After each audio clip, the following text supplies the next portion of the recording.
ইতিমধ্যে শুনতে পাচ্ছি যে বিভিন্ন গণমাধ্যমের দ্বারা যে মুসলমান রাষ্ট্র বা যে হিন্দু রাষ্ট্রের ভিতরে মুসলমানদের উপরে খুব অত্যাচার ও নির্যাতন করা হচ্ছে। বিশেষ করে ইন্ডিয়া ফিলিস্তিনদের উপর ইহুদিরা খুব নির্যাতন করছে।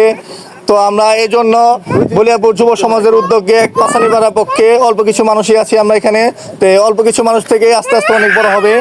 তো আমরা সকলেই প্রতিবাদ জানাচ্ছি।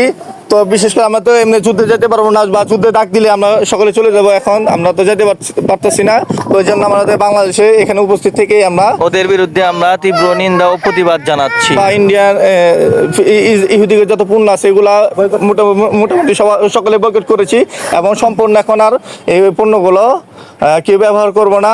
তো এই মুসলমানদের উপরে যে নির্যাতন করা হচ্ছে, এই নির্যাতনের প্রতিবাদ জানাচ্ছি যে আমরা এই নির্যাতন কেউই চাই না, তাই না? মুসলমানদের উপরে যে